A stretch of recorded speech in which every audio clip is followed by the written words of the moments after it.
Greetings, true believers, and welcome to another episode of Dan Dashley Discusses. This week we're doing a comic that I don't think got a lot of press, at least I didn't see a lot of press, and I feel like it needs to be discussed. Valhalla Mad by Joe Casey and Paul Mayberry. Joe Casey, of course, a rather prolific comic book author at this point in his career. Been around forever, worked for everybody. Favorite of mine is Automatic Kafka.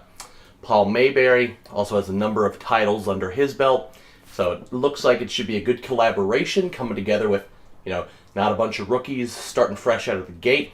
These are two guys who know what they want, know what to do, know how to do it. Valhalla Mad is the story of three pseudo-Norse god-like figures coming down to Earth after about a 47-year gap to celebrate some giant bacchanal feast celebration that they've been doing, or that it is time for again.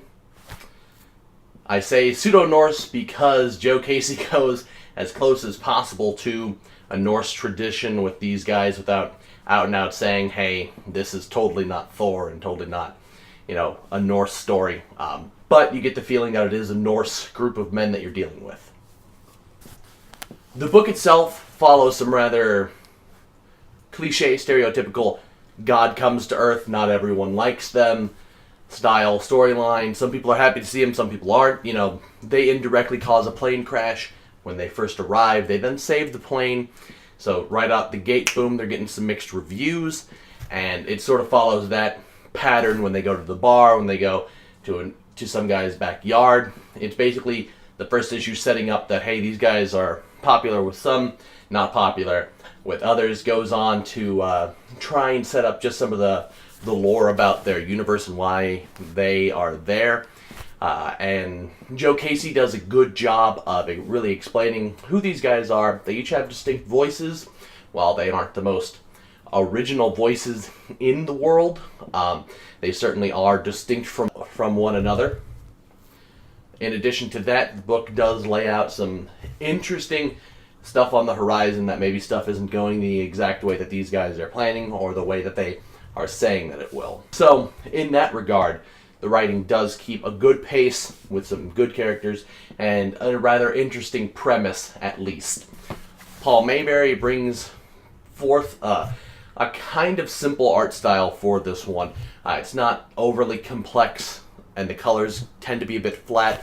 I wouldn't go so far as to call this a full-on pop art style, but it does have the flat colors indicative of a pop art style. At the same time, there are some rather complex scenes when they're talking about grander universal stuff. He does throw in a bit of a diversion from the normal art style into some rather complex shapes that he's crafting. The colors themselves are interesting. Each character has a color palette that makes them very distinct from one another. And in addition to that, no color is overly used to a point at which we become dull to it.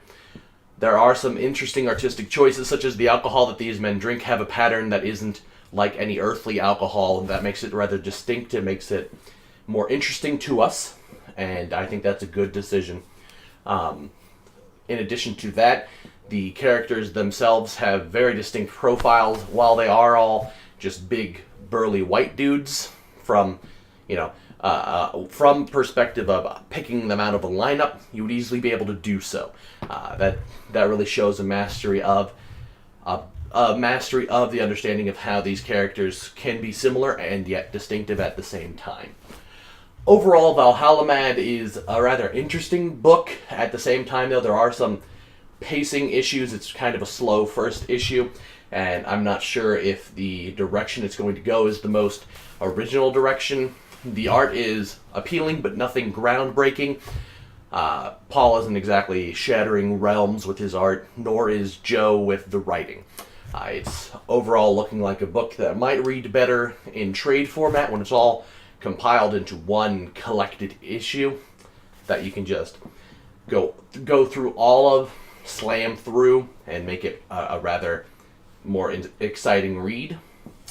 All in all, when it comes down to it, I'm going to say go ahead and borrow Valhalla Mad. It's certainly worth a read. I don't think it's worth a purchase yet unless the pacing and the plot picks up to a level that I think is more indicative of what Casey and Mayberry are able to do. So that's all for this week, True Believers. Remember to like, comment, subscribe, follow us on social media, which will all be in the description below. What do you think? Is this book worth a buy, worth a borrow, worth a skip? Let me know what you want me to review next. Until then, have a good one, True Believers.